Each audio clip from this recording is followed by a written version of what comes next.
Hello and welcome to Curious Talk. I am your host, Jeremy Hochhalter, and I'm here with Chaz Callendar, who plays in the stream on Fridays at 4:30 p.m. Eastern. And Chaz, you play Friede, correct? Friede, the lovely eschek. Yeah. Nice, nice.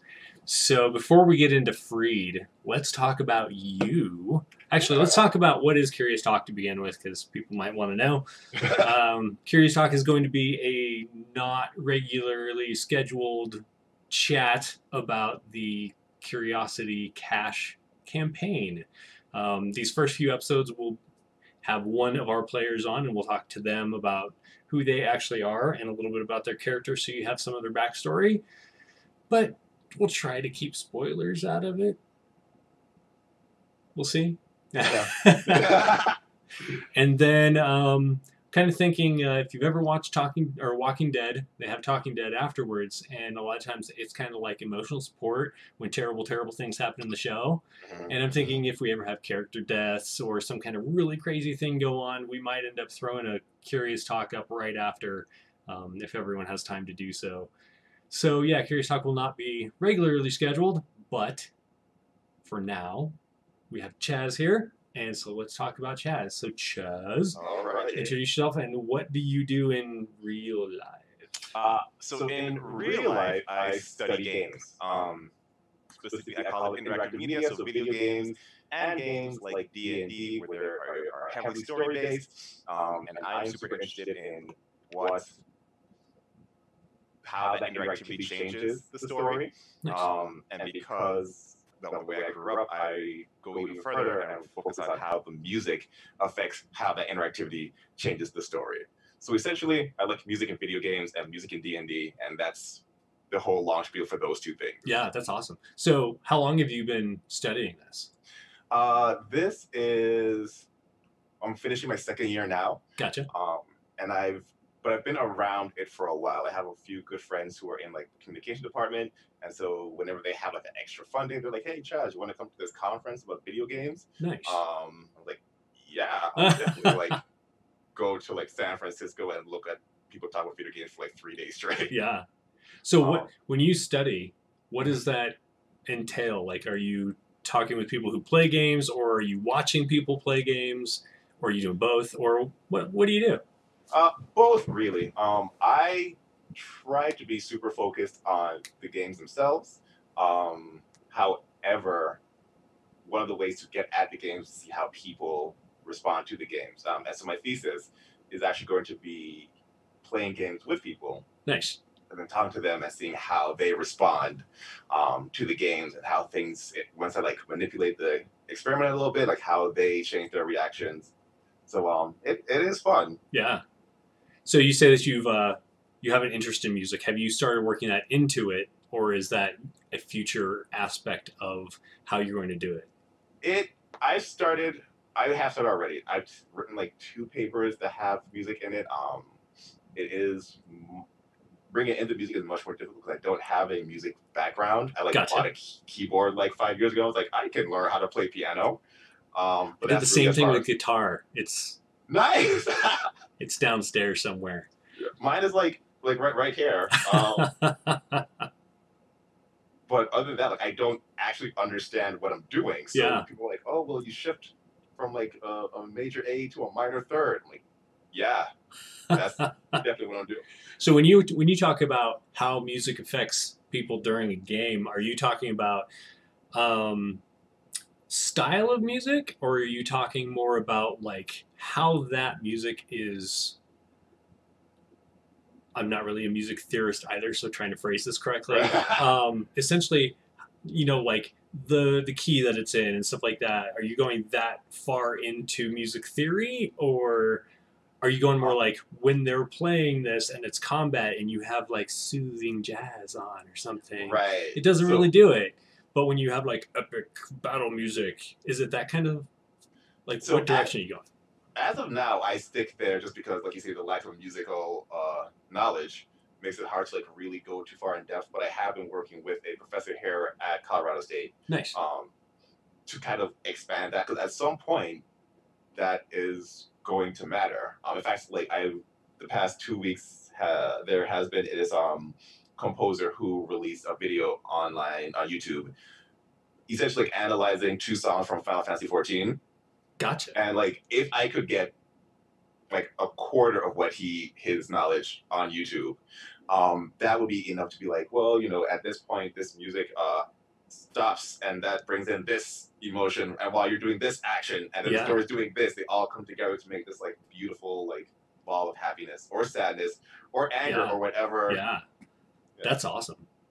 Yeah. So I am a big fan personally of having music during D&D games. I feel like it does help to immerse you, or at least bring your emotions up, especially when there's a lot of downtime for any specific player. Yeah. Because it's somebody else's turn. You always have that turn-based thing going on. So during combat, having that kind of combat music going is always fantastic. Have you found anything yet? Do you have any findings you can share with us? Not as of yet. The work I tend to do isn't super generalizable, just because I find that work to be slightly more boring. Like the interviews when you get like super in depth about like one person. Yeah. That's what I like. But in order to like make it like a generalizable thing, you have to do like the surveys, which I'm like, I don't want a survey. I want to be like you. And that time when like you did this, how great was that? They're like, it was so great. Right. I do have from my own experiences. I had a like playlist of music that I did. Nice. And when the day I like set that in, like you said, the distractions were to a minimum, because the music like kept them like engaged. And so even if it was just like after a big battle and they're calm and they like want to go shopping, which always in my games takes forever, because they're like, I want to buy this and we want to buy this, so we haggle. We had like nice like calming after battle music, and it was soothing, and so people were just like, we didn't die. Let's all like come together. So what do you use for your playlists? So I use a lot of. I think that playlist was mostly getting like old like SNES titles. That's awesome. JRPG. So lots like Chrono Trigger, Chrono Cross. I had some Skyrim on there for just like general like walking across. It was heavily video game music. Nice.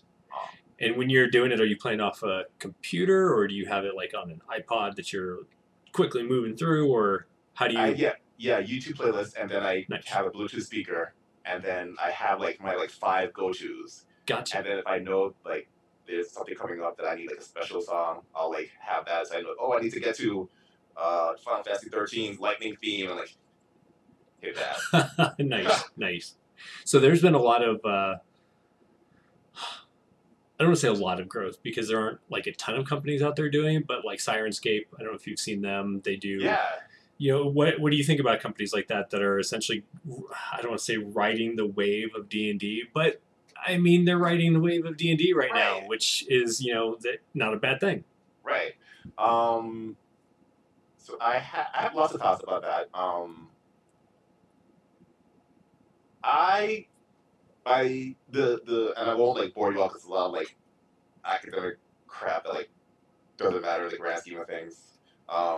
I tend to not use them. I like them, but I don't use them because I think my version of narratives have been heavily influenced by the games I played, and so the like melodrama that comes from like Final Fantasy X theme is really how I'm envisioning, and as a DM, that's really how I like frame the story. And so like those video game songs tend to fit more than like Sirenscape. That makes sense. But I do love, especially if it's like a one-off and I have it like it's not a whole narrative. I just need like something in the background. Like we're in a forest, like you get like a Sirenscape like forest track. Yeah. I don't have to worry about it. Yeah. Do you ever use just sound effects where it's water dripping in a cave, or? I have for the game I'm playing or DMing now. It's a lot of like new characters or not new people to D&D, and so another thing I've seen is that if you're still like learning the intricacies of the mechanics of the game, then using music to heighten the narrative like becomes distracting. But when Gotcha. you get to the mechanics, Yeah. then you can like use them both together. Yeah. And so right now it's about like we're in a cave and then like drip drip, or we're in a city and like people go like stepping. That makes sense. Yeah. Something that may end up showing up in the Curiosity Cache game, Astral actually has a sound side of it. So like I can put music in, I can put sound effects in, and they have a library that they're building. And so like there's at least one composer on there that has a bunch of sound effects and stuff. And so right now it's a little difficult because in Shelzar, the city that you're in, they don't have a lot of options for that type of city or this kind of setting where, you know, Shelzar has a very Arabian Nights feel to it. Gotcha. Like a lot of D&D and a lot of, well, in Scarlands, a lot of Gelspad is even still, you know, European and you know, Greek to an extent, but like they don't have a lot of other cultures going on, and that's not always the case. There are like settings out there that do, but yeah. So like finding things, even for mapping, trying to find stuff for Shelzar was like, I can't find any of this. So it'll be interesting. But let's go back to you. When did you start playing tabletop role playing games, and was D&D your first system? So D&D was the first. Like I said, I grew up playing a whole bunch of RPGs, and it was about 4 or 5 years ago, around the time I came here. I was living in the basement of like my friend's apartment or a friend's house, and I came return and I was like, I want to play Dungeons and Dragons. I've heard of it. I know nothing, and luckily she is as repulsive as I am. So we jumped in the car, went to Barnes and Nobles, and bought like Player's Handbook, Dungeon Master's Guide, Monster Manual, and I don't know, like 2 campaigns. One was Rise of Tiamat. Yeah. Did not like, have never run it. I just can't. And Out of the Abyss, to this day, still my favorite campaign. Nice. That actually is my next question: is what has been your favorite campaign? So, what did you like about that campaign? Especially with compared to like Rise of Tiamat, I felt that Rise of Tiamat was very much like, and I was later confirmed, like, hey, like, this has to be the first one because this is like testing the system rather than actually playing it. And they're like, oh, this is the first one. Okay, well, we're never going to do that. But I love the narrative in Out of the Abyss.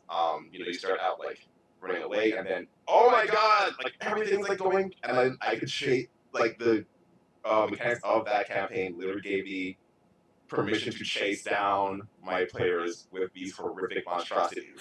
And so everything, and I was able to like keep it moving fast, like the pacing was good because like, just so you know, y'all can like take time, but things are happening without you, and they're not good things. Yeah. It really kept that like pacing going. It was like they were being chased the first half, and then they had to like chase something down. So I really enjoyed that.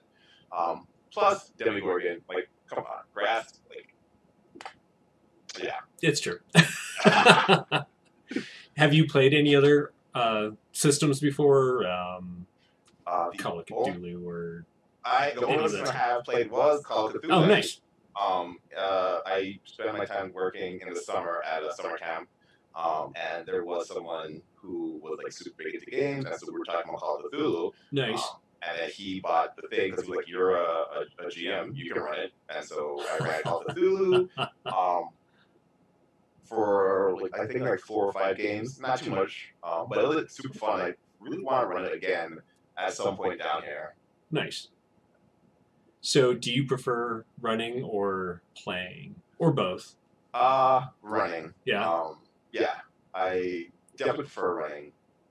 Actually, I was thinking about this last week. I thought you were in every campaign I've ever played in, but there was one other one I played that you weren't there. But like that's how like limited I like play. Like usually, if I have the option to run, like that's what I want to do. Yeah. I get that. So, of all the things that you have, we could do either way. Actually, let's start with all the things that you've run. Mm-hmm. What has been your favorite moment? Ooh, okay. Okay, so my favorite moment, I think, I'm gonna switch it to most impactful, just because there were so many favorite ones. This was early on in my camp, in the first campaign I ran, which was Out of the Abyss. And so there were a few new players there. I was a new DM, and so I was trying to figure out how to really get across that rules are for the fun, and so like if you come up with something that's like more fun story-wise, we are always going with that. And one of the players there was like a side quest where you somehow get like a baby red dragon, right? So they're like, we're going to give it to the ranger, and I was like, this is great.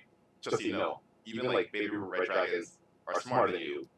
They're going to realize they can kill you, and they're like objectively evil, so they're going to kill you. You have maybe a month before this thing like kills you. And I was trying to get that across. The player with the red dragon was like, don't care, got a red dragon, we're good. The other players were like, we're not liking this, and so they came up with this plan, which was genius. So the one cleric who was like a evil, like Tiamat worship cleric, befriended the baby red dragon because they would go to like the deep gnome city and like punt gnomes. Like that's what, because they were like this evil thing. They were like, sounds good to me. While that was happening, the barbarian who had like a soul devouring sword was also getting close to the baby dragon. And then at some point, they like tried to like put the baby red dragon to sleep, and then she got the soul devouring sword and like crit on like a sneak attack, and I think she used like 3 of her lucky feats, and like they were trying to get this attack to land.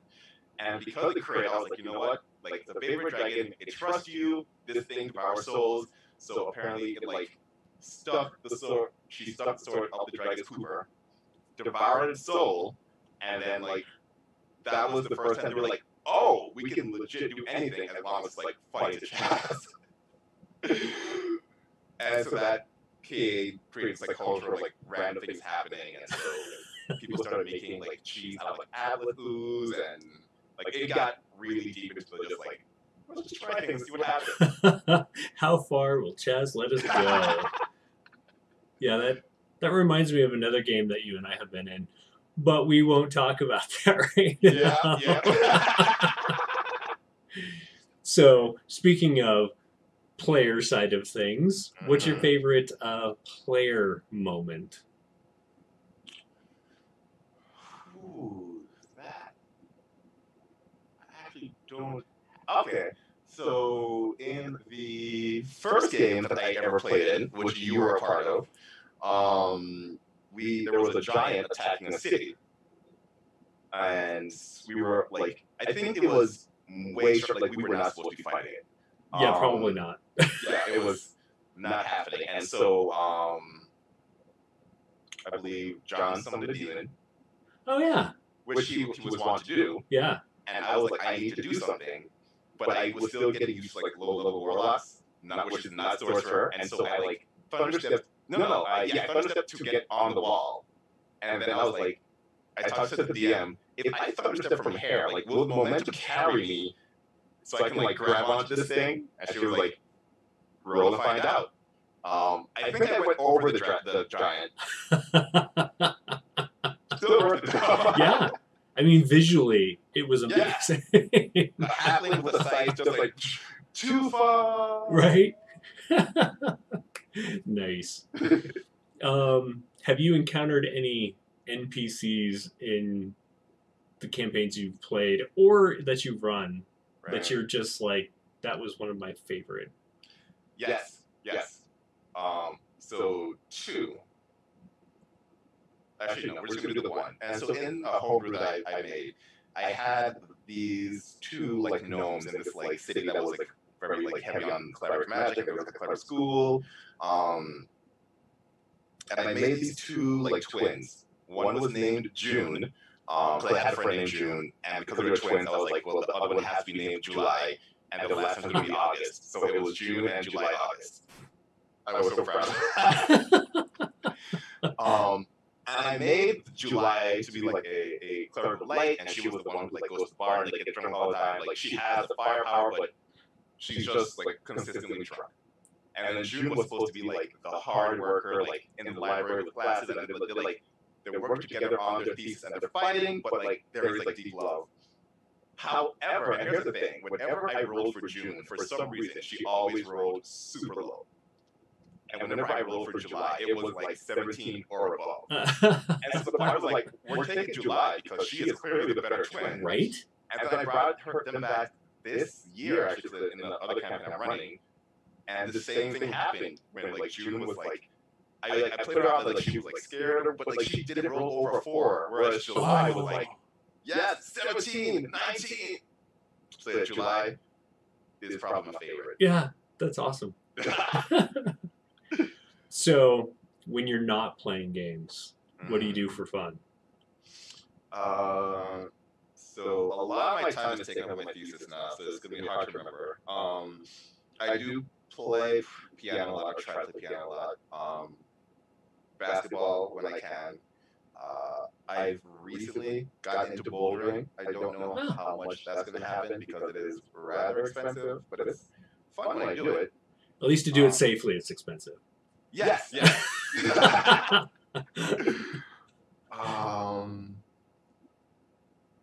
Honestly, yeah. And then it's just I hang out with my friends a lot. We've been watching scary things on YouTube. What kind of scary things? Like scary movies or like random things that are crawling out from under my bed? I think scary movies. So I saw The Conjuring, Nails. I recently saw The Haunting of Hill House. Yeah. That was fun. Nice. Yeah. Awesome. All right, so let's talk about Curiosity Cache. Yeah. Tell us a little bit about Friede. Not necessarily where you're going with him, but who is he up until this point? Right. So the eschek live, well, because they are like essentially like fey spirits that are like in the form of ice. They live like in the far north where it's super cold, and they don't have like massive towns. They have like little villages they hang out with. Friede has a papa who was like an expert tinkerer, so like fixed things, whereas mom was like the warrior protector of that particular village.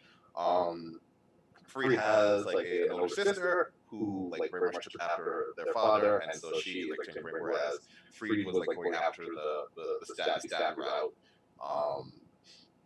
But fairly early on in Friede's life, he saw this like thing in his arm, and his parents were like, "That's creepy.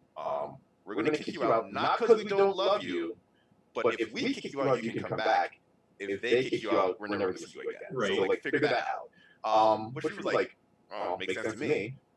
That's where he got the ring of frost. Frost, I think. Yeah, Frost. Ring of frost, which keeps him alive in not sub-zero temperatures. Yeah.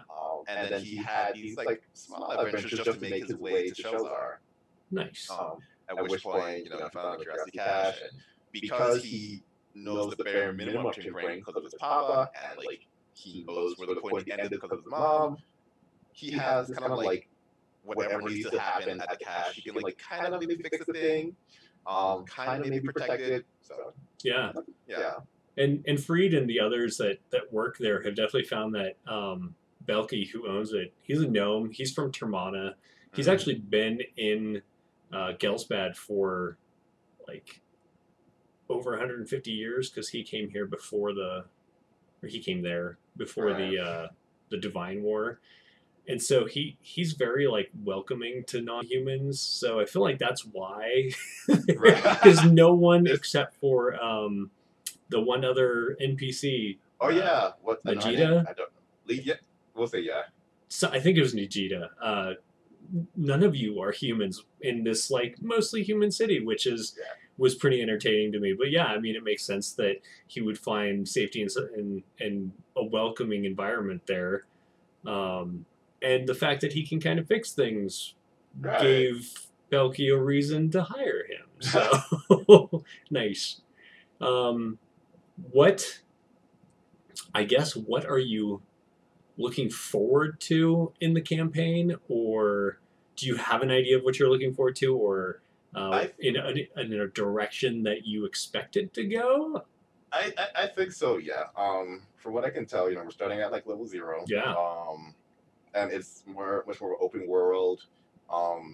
Your job is to survive rather than this like already like directed narrative.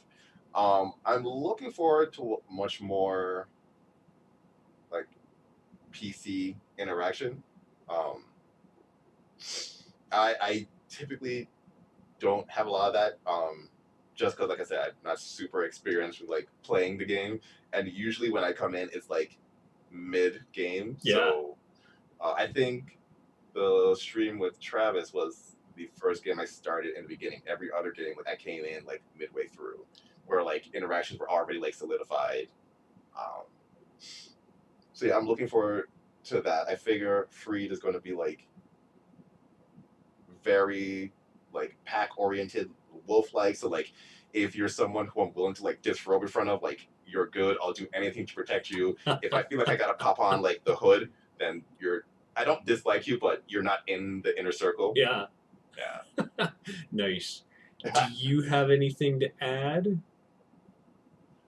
No, not really. I'm super excited to play though. Nice. Yeah. You did bring a great point that we'll talk about here for a second, that the characters are actually starting at level 0, which is not like a typical thing for, Adventurers League had one adventurer, I think, that you can start off in. What setting was it for? I think Eberron. I think they did their Eberron, and one of them you can start as level 0, but you don't actually keep that character. You then switch to a different character, which was a little weird. So this is it's not necessarily, it's not unique. We didn't like come up with this, but I think it's definitely interesting to start prior to you choosing what your class is, even though you have like an idea of where you want to go with it. Right. How did you become that thing? Essentially, is what we're going to be exploring with these like at least the first few episodes. I have a feeling. Right. Yeah. So it should be fun. Yeah. So Curiosity Cache is every Friday, 4:30 p.m. Eastern on the Wanderers Haven Twitch channel, which is WH Publications. You can also sign up for the newsletter, which will give you all of the links to the show afterwards and all of the info as far as the people who are playing. You can go to whpublications.com and sign up for the newsletter there. You can follow me on Twitter at WHPubs, and I will try and share everything on there as well. And I'm also on Facebook, also WHPubs if you do Facebook.com, or you can just search for Wanderers Haven Publications. Chaz, where can people find you on the interwebs? You can find me on Twitter at Calendar Chaz. Will admit I really don't use it yet. I will be using it soon. Yay! And it's Calendar with 2 L's. 2 L's. Callendar. Awesome. That would be the main place to find me right now. Nice. Well, we will see everyone on Friday for the game. Until then, you all have a good week, and may your dice always roll high, unless you don't need them to. There we go. In D&D, you usually want them to roll high. Other games, not always so much. But if they roll low, it can be funnier. It's true. That is true. All right, everybody, you have a good day, and we'll see you next time. Bye. Bye.